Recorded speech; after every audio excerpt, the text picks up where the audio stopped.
look like dollar is having a hard time at breaking through the level we were discussing before. If we go to the daily chart, you can see yesterday's candle as well. Nice wick to the upside, even the day before as well on Monday.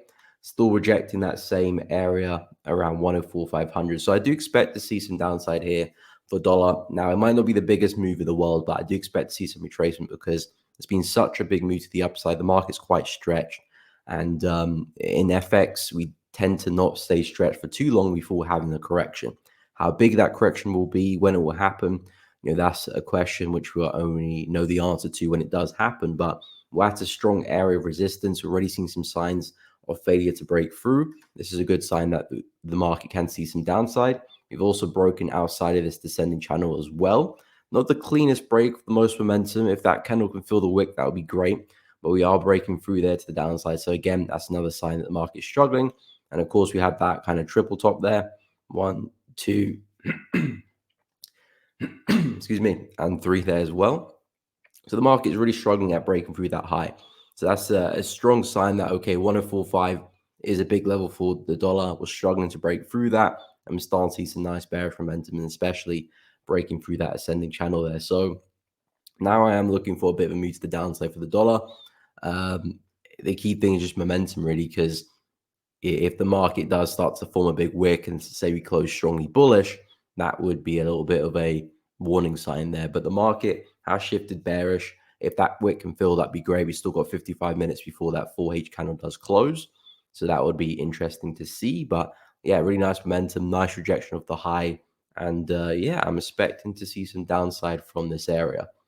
And expect some retracement. So I'm looking for some downside in dollar. So if you take that consideration into the other USD pairs, so for example, EURUSD looking for some upside.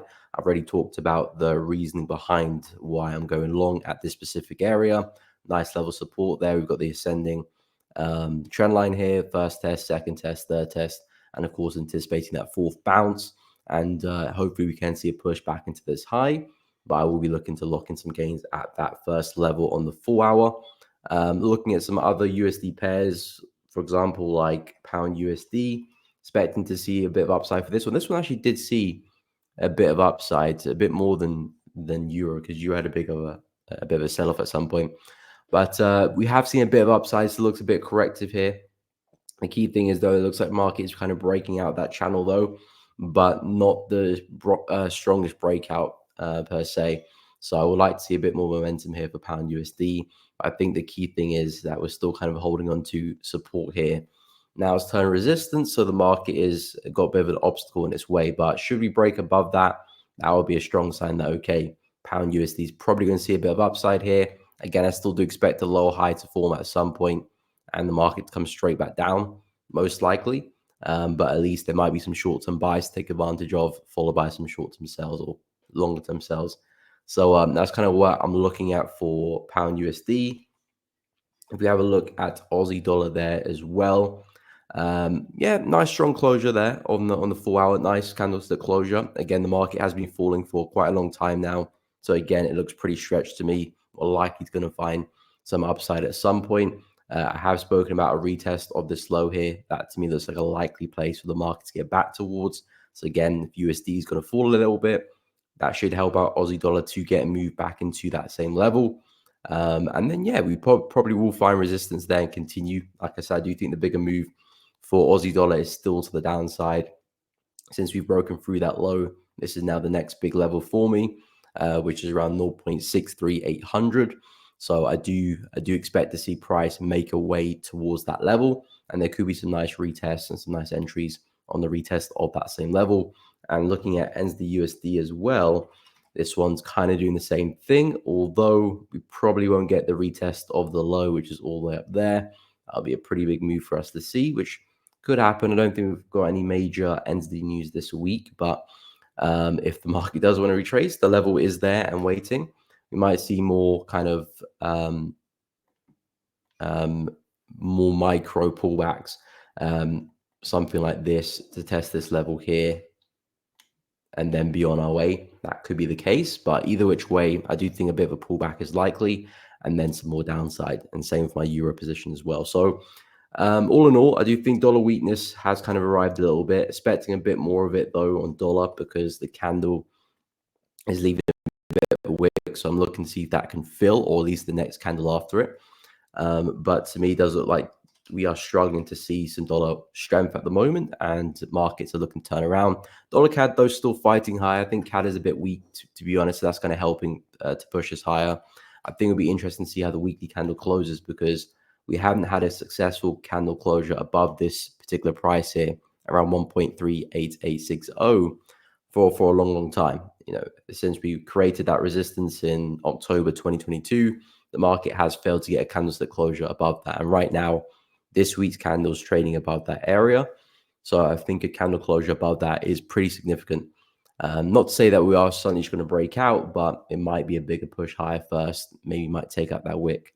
So that could be something of interest. But by the end of the week, if we do pull back and close bearish, that's just going to leave a big wick. And I'll be expecting the following week for us to see a lot of downside on that regard there. So dollar CAD still in a big area for shorts. And I do think we'll probably see some downside at some point. It's just the market still looking pretty bullish. So I would not be looking to jump into shorts just yet. But it looks like we're slowly gearing up towards that possibility. And then, yeah, looking at gold and silver, gold just flew to the upside yesterday. Looks like there is no stopping gold. But now that we've broken through the high and we've done it so aggressively and with a lot of momentum, it means that now the retest, which I was talking about, which is the retest of the high here, 2680, that's now done and dusted. Now I'm actually more concentrated on the retest of this high, which is now 2757. And the past, I think, 4 retests we just haven't seen with gold. So here we didn't see the retest. Here we didn't see the retest. Here we didn't see the retest. So I'm hoping now the 4th time lucky we'll see the retest. And that's just the condition of the market. If it's very, very bullish, you're not going to get the bigger pullbacks. Eventually you will get the bigger pullback. But because gold has been gold, it's kind of in that exponential kind of bullish trend, it could just let fly. For FX, if this was EURUSD, you're more likely to see those bigger pullbacks, and fortunately with those markets. But gold right now, in these conditions anyway, it might be a bit difficult. But I'm ready and waiting. I look at multiple pairs. Gold is one of them. If it is going to be kind enough to get me that retest, fantastic. I'll be looking for some opportunities on that high. And yeah, to take it to the upside. And now this becomes my new area of interest, really, with gold. Really like the breakout. Big candle there. So looking at opportunities on the retest. And if you have a quick look at silver as well, yeah, silver, not quite. I was looking for the retest of the high here. Still am. We haven't created new highs yet. So the opportunity isn't invalidated. Should silver see a big move to the downside there, I'll still very much be looking to take some buys. Yeah, silver's probably going to follow what gold is doing and break the high. And that's the case, then that will become my new area of interest. And I'll speak about some pullbacks there as well. But the key thing is that we're still seeing a lot of momentum in these big drives forward. So if we can see another one of those pushing higher, that'd be great. Pullbacks, and then yeah, more upside. So still very bullish on gold, bullish on silver. But yeah, my new kind of area of focus now is 2757, and hopefully you can get some pullbacks into that area.